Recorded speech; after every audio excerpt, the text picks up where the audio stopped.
लाडकी बहीण योजनेबाबत मुख्यमंत्र्यांनी मोठी घोषणा केलेली आहे। अखेर लाडकी बहीण होणार परकी, लाडक्या बहिणींना सरकारचा धक्का. या निर्णयामुळे महिलांमध्ये नाराजीची सूर. लाडक्या बहिणींच्या आशेवर पाणी. नियमावर बोट ठेवून लाडक्या बहिणींच्या डोळ्यात आलं पाणी. आता लाडक्या बहिणींचा सरकारला सवाल.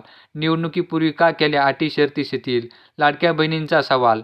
का होत आहेत लाडकी बहीण परकी? मी आता महिला बाल विकासला सांगितलेलं आहे, अदिती तटकरेंना, त्यांच्या सचिवांना, अनुकुमारला, की यामध्ये आपण लाभार्थ्यांना काय नियम लावलेला होता त्या नियमाची सगळ्यांची आता शहानिशा करा। काय आहेत नवीन नियम? लाडक्या बहिणींवर नियमावर बोट ठेवून का होत आहेत लाडक्या बहिणीचे अर्ज रद्द? सरकारचा डाव तर नाही ना, असा लाडक्या बहिणींचा सवाल. तर लाडक्या बहीण योजनेचा काय नवीन नियमामुळे लाडकी बहीण योजनेतील लाभार्थ्यांना अपात्र करण्यात येत आहे? कोणकोणते निर्णय आहेत? कोणत्या नियमामुळे या लाडक्या बहिणी अपात्र करण्यात येत आहेत? याच्यामुळे लाडक्या बहिणीच्या आशेवरती पाणी तर फिरलेच आहे, परंतु त्यांना या योजनेचा लाभ देखील मिळणार नसल्यामुळे लाडक्या बहिणीमध्ये चिंतेचं वातावरण पसरलेलं आहे. अजून या योजनेचे जे काही अटी शर्ती आहेत त्या अजून लाडक्या बहिणींना पूर्णपणे समजलं नाही. अजून त्यांना निवडणुकीनंतर पहिला हप्ता मिळाला, लगेच दुसऱ्या हप्त्याबाबत वाटप सुरू होण्यापूर्वीच लाडक्या बहिणींना या नियमामुळे त्यांचे अर्ज रद्द होण्यास सुरुवात झाली आहे. याच्यामुळे लाडक्या बहिणींच्या डोळ्यात पाणी नक्कीच आलेलं आहे, परंतु कोणकोणते नियम आहेत ते आता आपण समजून घेऊया. संपूर्ण नियम आपण व्हिडिओमध्ये जाणून घेणार आहोत, त्यामुळे तुम्ही चॅनल सबस्क्राईब करायचं आहे आणि व्हिडिओ कंटिन्यू पाहत राहायचा आहे. तर संजय गांधी निराधार योजना आणि श्रावणबाळ योजना ही दोन एक योजना आहे. समजा ह्या दोन्ही योजना आणि लाडकी बहीण योजना, जे लाभार्थी लाडकी बहीण योजनेचा आणि श्रावणबाळ आणि संजय गांधी निराधार या दोन्ही योजनेचा लाभ घेत असेल, म्हणजे या तिन्ही योजनेचा जर लाभ घेत असेल, तर त्यापैकी त्यांना संजय गांधी निराधार आणि श्रावणबाळ योजना ही एक योजना आणि लाडकी बहीण ही एक योजना, म्हणजे ह्या दोन योजना आणि ही एक योजना यापैकी एकाच योजनेचा त्यांना लाभ घेता येणार नाही.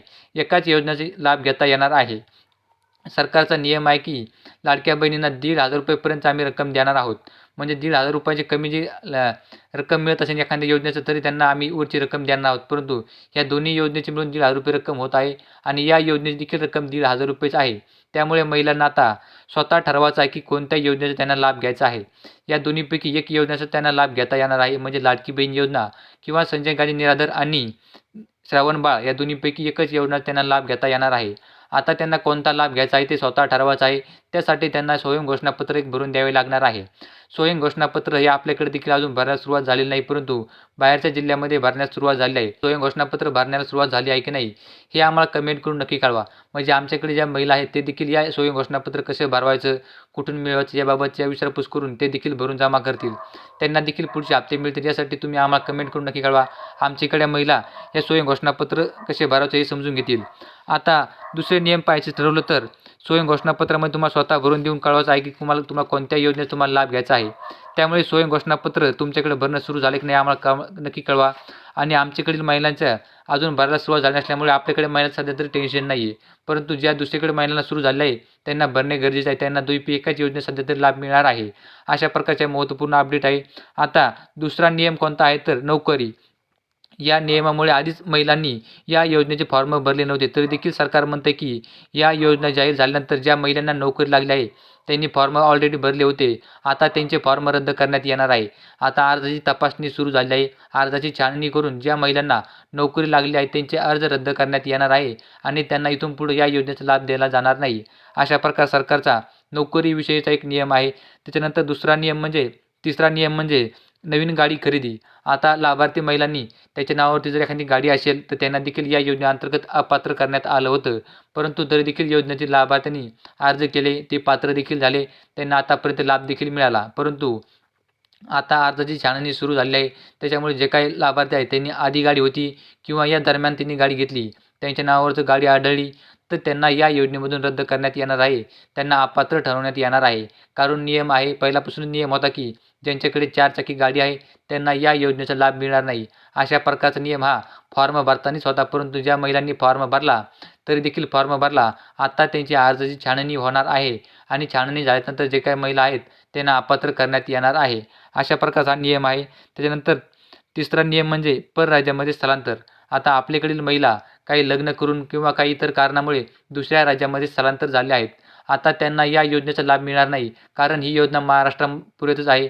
महाराष्ट्राच्या बाहेर ही योजना आपल्याकडून चालवता येत नाही. त्यामुळे आपल्याकडून ज्या महिला तिकडे गेल्या आहेत त्यांचे ॲड्रेस व्हेरिफिकेशन होईल आणि त्याच्यानंतरच त्यांना जर तिकडे गेला असेल आणि त्यांनी जर तिकडचा ॲड्रेस केला असेल तर त्यांना इकडचा लाभ मिळणार नाही. अशा प्रकारचा हा नियम आहे. ज्या महिला स्थलांतर झाल्या आहेत त्यांच्यासाठी हा नियम लागू झालेला आहे. आता या 4-5 नियमामुळे खूप साऱ्या महिला आहेत ज्यांचे फॉर्म रद्द होत आहेत. त्यांना खूप सारे महिला आहेत ज्यांना वाटत होतं की आम्हाला या योजनेचे 2100 रुपये मिळतील, परंतु त्याआधीच महिलांचे अर्ज रद्द होण्यास सुरुवात झाली आहे. या नियमावरती बोट ठेवून खूप साऱ्या महिला आहेत त्यांच्या आशेवरती पाणी पडलेलं आहे. त्यांच्या डोळ्यात पाणी देखील आलेलं आहे. परंतु नियम आहेत,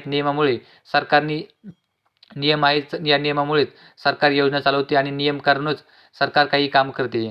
आता सरकारने एक आवाहन देखील केलं आहे की ज्या लाडक्या बहिणींना वाटतं की आमचं उत्पन्न 2.5 लाखांच्या वरती गेलं आहे, कारण ही योजना जी आहे ही 2.5 लाखांच्या कमी ज्यांचे उत्पन्न आहे त्यांच्यासाठी ही योजना आहे. ज्यांचं उत्पन्न 2.5 लाखांच्या वरती गेलं आहे त्यांनी स्वतःहून या योजनेचा लाभ सोडून द्यावा, असं सरकारने आवाहन केलं आहे. तसेच ज्यांना वाटत आहे की आपण या योजनेसाठी पात्र नाहीत ते देखील आपला या अर्ज सोडू शकतात, तसेच लाभ सोडू शकतात. तसेच ज्यांना अजून काही कारण वाटत असेल की आपण या योजनेसाठी पात्र नाहीत, आपण या योजनेचा लाभ घ्यायला नको हवा, कारण काही दिवसांपूर्वी पंतप्रधान नरेंद्र मोदी यांनी गॅस सिलेंडरबाबत देखील असंच आवाहन केलं होतं की ज्या महिलांना वाटत आहे की सबसिडीची गॅस आपण घ्यायला नको, त्यांनी घेऊ नये. अशा प्रकारचं आवाहन केल्यानंतर बऱ्याचशा महिलांनी या योजनेचे सबसिडीचे गॅस सिलेंडर घेतले नाही. तसेच उद्देशानं आपल्या महाराष्ट्र सरकारने देखील हे आवाहन केलं आहे की तुम्हाला जर लाभ घ्यायचा नसेल, तुमचं जर उत्पन्न वाढ असेल, तुम्हाला जर वाटत असेल की आपण या योजनेस पात्र नाही, तुम्ही या योजनेचा लाभ घेऊ नका. अशा प्रकारचा एक अर्ज करून आम्हाला कळवा की आम्हाला या योजनेचा लाभ नको. तुम्हाला कारण द्यायचं असेल द्या.